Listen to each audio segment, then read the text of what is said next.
Eu sou Otmar Schneider, analista de valores imobiliários, e no vídeo de hoje a gente vai fazer uma reflexão sobre diferentes classes de ativos, a partir de uma comparação da performance desses ativos ao longo do tempo.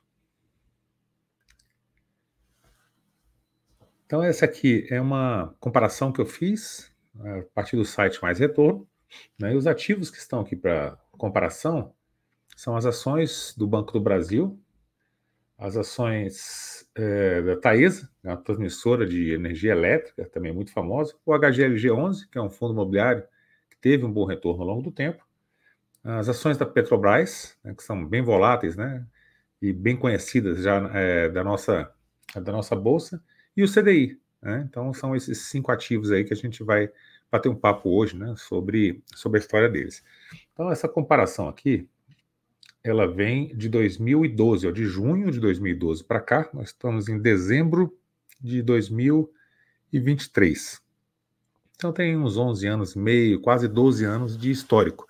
Então são ações e fundos imobiliários, né, e o CDI que tem uma histórica já grande, então dá para você tecer alguns comentários. Então a gente pega diferentes períodos aqui da nossa economia. Então a gente teve uma recessão em 2014, né, até 2016. Então você vê que os ativos, né, são mais voláteis, ações, eles ficaram abaixo aqui do CDI, nesse período aqui de 2014, 2015, 2016. Então até aqui, ativo de bolsa, fundos imobiliários, né, o CDI ele ficou à frente. Você pegar comparativamente a 2012, quando chegou em 2015, né, o CDI estava dando 42%, em segundo lugar, o HGLG estava dando 16%, a Taesa, que tem uma receita, né, uma RAP, que a gente chama de receita anual permitida, estava ali com 4%, ou seja, passou 4 anos aí para dar 4%, né, ou seja, 1% ao ano, e a Petrobras estava com menos 73%. Né, então, uma volatilidade muito grande, a questão do endividamento da empresa, a gente teve diversos eventos aqui por ser uma estatal, né, interferências políticas e tudo, fizeram com que o preço da ação chegasse ali por volta de R$ 4 ali em 2016 e teve uma queda com relação a 2012 na faixa de 73%. Só que a partir desse momento, né, de 2016, o mercado ele deu uma recuperada aqui até próximo de 2019. Né? Então a gente vê aqui em 2019, antes do período de pandemia, né, a gente vê aqui que as ações do Petrobras já tinham dado 81%, CDI 99%, ou seja, a Petrobras já estava quase pegando o CDI de novo. E Banco do Brasil, o HGLG estavam bem à frente aqui do CDI. Né? Então, Banco do Brasil, HGLG, Taesa, eles estavam bem à frente.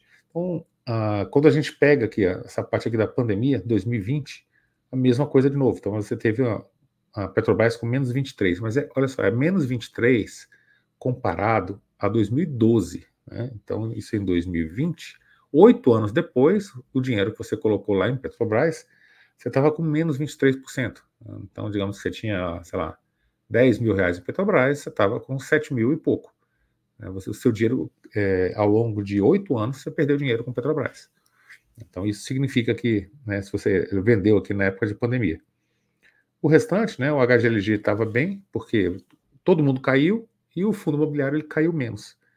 Então, o HGLG estava acima de todo mundo, inclusive da Taesa, do Banco do Brasil, do CDI e tudo. Né? E aí a gente teve uma forte recuperação do mercado depois da pandemia, né? E no finalzinho aqui, a performance de todos eles, né? A Petrobras deu 486%, né? No segundo lugar ficou a Taesa aqui com 440% em todo o período, né? Esses últimos 12 anos. O Banco do Brasil 438%, o HGLG 317%, e o CDI 170%. Então o piorzinho ficou com quase 2 vezes o CDI. Você descontar ali no imposto ali do CDI, você tem o restante dando no mínimo 2 vezes o CDI. Então, fundos imobiliários e ações, né, no longuíssimo prazo, quando as ações são lucrativas, elas tendem, né, a bater o CDI. Né, essa é uma tendência. Só que o CDI, olha só, né, para quem quer ter uma vida tranquila, o CDI ele vem só para cima, essa linha vermelha aqui do CDI, todo dia um pouquinho mais, todo dia um pouquinho mais ao longo de muitos anos. Tem época que ele cresce mais rápido, né? A inclinação da curva é maior quando você tem um CDI mais elevado, e a inclinação da curva é quase em linha reta. A gente tem essa parte aqui, que é quase em linha reta do CDI, foi quando ele estava em torno ali de 2% ao ano, né? Então não teve aumento quase nenhum, e aumenta de novo aqui quando você tem a taxa de juros da economia mais elevada. As ações a gente viu que deu ali, né, as ações lá de cima deu quase 3 vezes ali o CDI.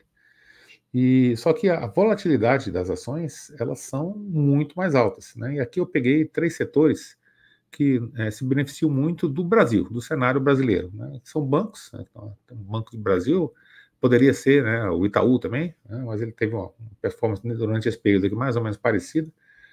Peguei aqui, né, a Petrobras é uma estatal, tem ingerência aqui do governo, mas a volatilidade dela é monstruosa.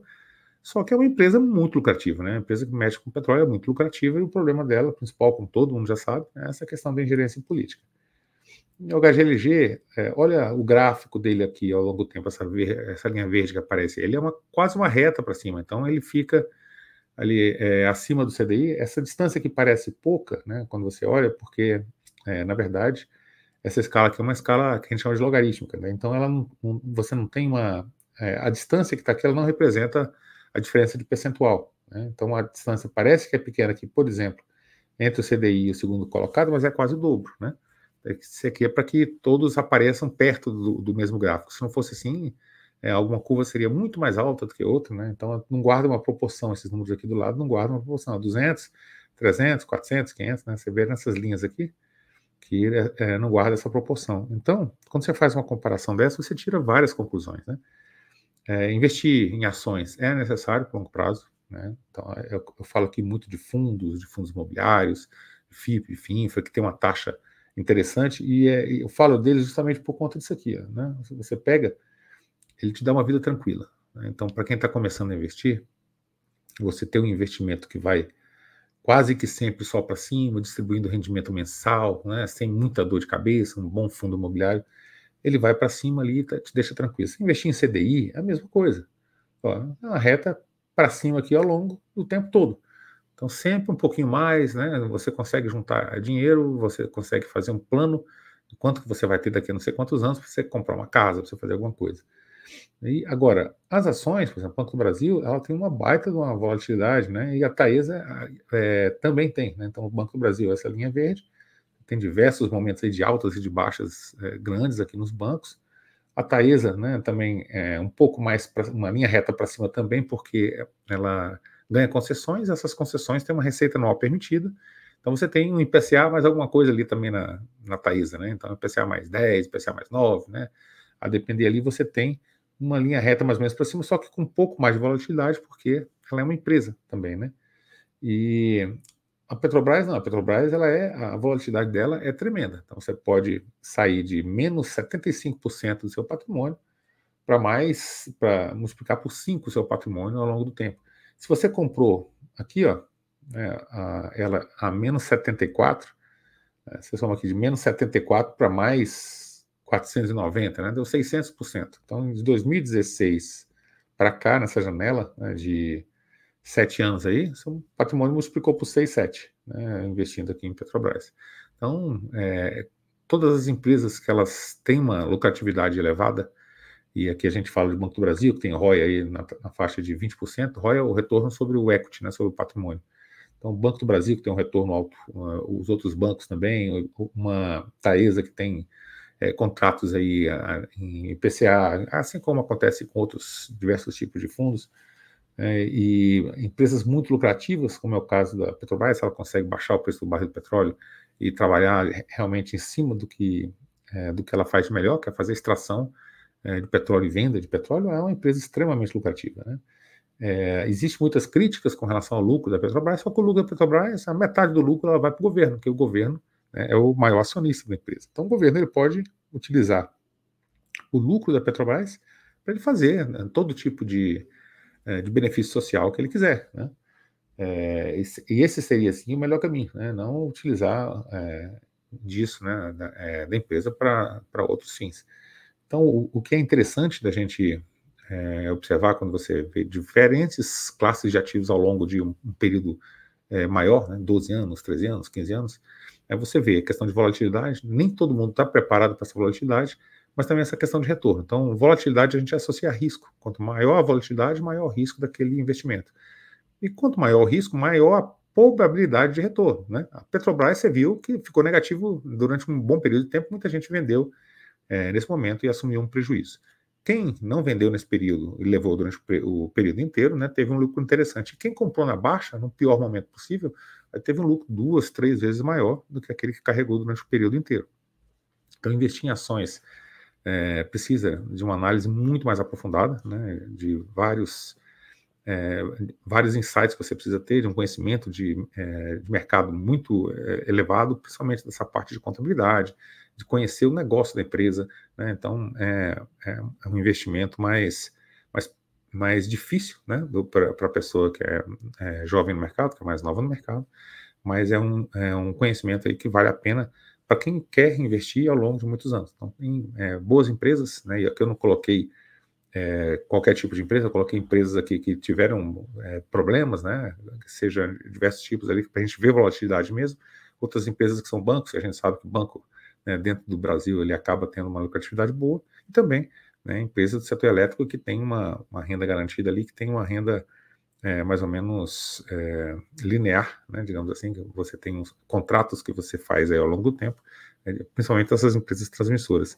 Então, esse tipo de comparação é para você perceber que existem várias classes de ativos e a composição, né, dessas classes de ativos fazem um portfólio forte, faz um portfólio menos volátil, né, porque você consegue colocar CDI, você consegue colocar outras coisas ali no meio, e você também acaba aproveitando, né, do crescimento exponencial que as ações, né, elas também podem acrescentar aí na sua carteira, né? É isso que a gente tinha para o vídeo de hoje. Espero que vocês tenham gostado do vídeo. Se gostou do vídeo, né, deixa aí seu like, se inscreve no canal, deixa um comentário aqui embaixo. Dá uma olhadinha aqui também, a gente tem os nossos links para os nossos relatórios, relatório de fundo imobiliário, relatório de FIP, de FINFRA, também para o nosso clube de membros do nosso canal. E é isso que a gente tinha para o vídeo de hoje. Até o nosso próximo vídeo.